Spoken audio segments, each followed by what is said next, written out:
Hi, welcome back to my channel. It's been a while since the last video, but hopefully they keep coming more frequently now. I've just gotten my hands on the new BigBoi Electric FOAMR. I currently use the IK sprayers, and while I love them, I thought I'd try out these new electric foamers. This machine is battery operated with a 5-hour charge time from empty and a 60-minute run time once fully charged. It's self-priming, so no pumping is required. The machine comes with a spray nozzle and a foaming nozzle. You'll see me use the foaming nozzle later in the video. The machine is packaged fairly simply. Inside the box is a charging cable, the 2 nozzles, a gasket for when you connect the nozzle for the first time, and some basic instructions.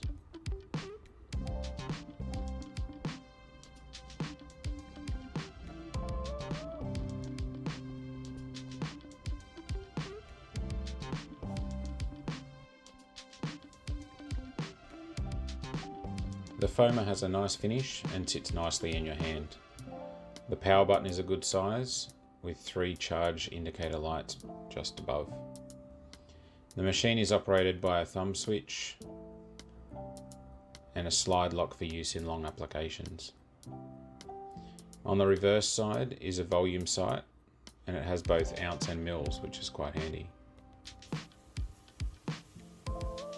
Well, let's try it out.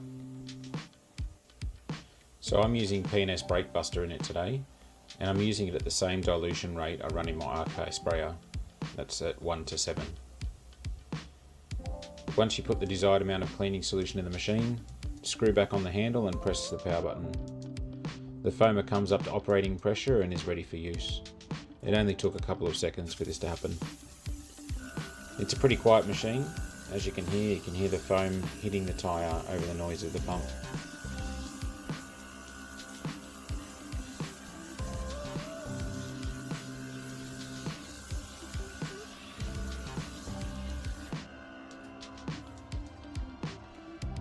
I was extremely happy with the amount of foam that came out and how easy the machine was to use. I reckon it's well worth the money.